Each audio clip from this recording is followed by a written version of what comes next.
Hey everybody, I'm Brad Polumbo, and you're watching Brad Reacts, sponsored by Fee, where we react to and debunk the craziest and cringiest content that's going viral on social media. A lot of the stuff we react to is pretty funny, but today's topic is serious as a heart attack: the baby formula shortage. Over 40% of popular baby formula products are out at stores across the country. People are starting to ration, they're starting to hoard. We have a serious problem on our hands here. But of course, political commentators on the internet have to do their thing and give us some steaming hot garbage takes to sort through. So on this issue, like every other, they have misidentified the problem, given incoherent solutions, and turned it into stupid partisan attacks. We're going to break them down, but first, if you're new here, subscribe to this channel, hit that like button, comment, let me know which one of these is your favorite terrible take, and we'll get into it. So this first take on the baby formula shortage from an actress, Bette Midler, is truly bizarre. It is bizarre that I have to explain to this woman, who is herself a mother, the fact that not all women, not all mothers can breastfeed.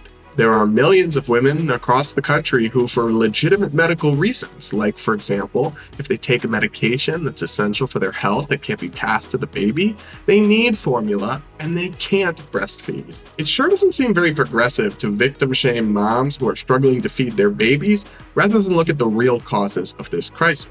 But of course, Bette Midler is a huge Biden simp, so she's just distracting and deflecting with this terrible talking point so that nobody looks at the president and the federal government and their policy mistakes. Then, of course, you've got leftist socialist streamer Hasan Piker, who decided to blame this shortage on capitalism. Now, in this bit of mental gymnastics, he actually does stumble upon a grain of truth, but he gets it all wrong in the diagnosis. There currently is no baby formula shortage in France, or London, or Sweden.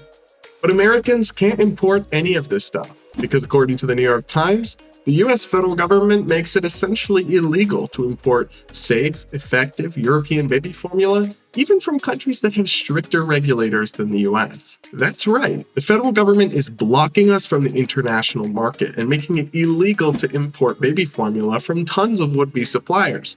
And the few that you can import it from, they put an 18% tariff tax on it. No way! That's not what capitalism is, bro. Capitalism is not when the government outlaws imports, bans entire markets, and consolidates an industry to just a few domestic producers. That's crony capitalism, that's cronyism, that's big government. It's kind of socialist, actually, so maybe you should look in the mirror on this one.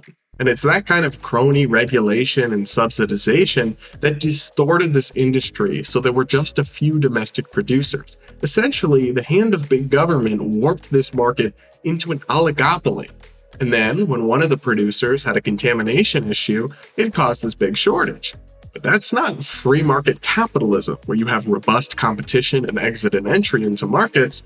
That's big government dysfunction. Now, what would an issue be without Hillary Clinton's hot take and her 2 cents? That's right, everybody's favorite former Democratic presidential candidate just had to weigh in on this. And she hopped in the conversation online to let us know that actually Republicans are to blame for this because they voted against a magical bill to fix the shortage. There's just one problem. This legislation was actually completely foolish, did nothing to address the real causes of the problem, like trade restrictions, like regulations, and all it really did was create a slush fund and throw $28 million more to the FDA's budget. That's what Republican Congressman Meijer explained when he explained to his constituents online why he voted against this bill. Because simply throwing more money at the FDA is actually worse than useless. The FDA itself is the very incompetent, dysfunctional institution that created this distorted market and put all these regulations on baby formula in the first place. What's more, they were literally warned about the potential contamination issues at the plant where this all started months in advance and did nothing.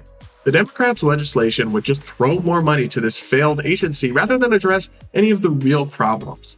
So Republicans voting against that aren't voting against solving the shortage, they're just voting against filling the coffers of government bureaucrats who clearly can't fix this issue.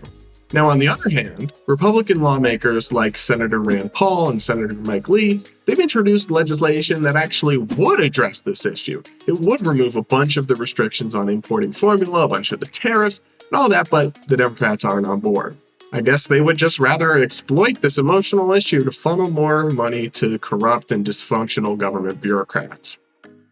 We also saw a bunch of takes like this from Republican Congresswoman Elise Stefanik, essentially blaming the Biden administration for sending baby formula to the border, where we have some families in basically immigrant camps, and saying that's what's contributing to or causing this shortage. This is not a good take, folks.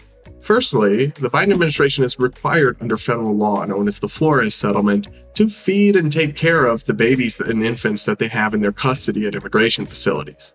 This isn't a choice, it's the only decent and lawful and pro-life thing to do. What's more, immigration analysts have pointed out that we're only talking about a few hundred babies in immigration facilities at any time that would need this formula, so while they're saying, oh, pallets are being shipped, it's actually a pretty small amount that wouldn't make much difference one way or the other, but we're talking about a nationwide shortage of millions of families struggling to feed their babies.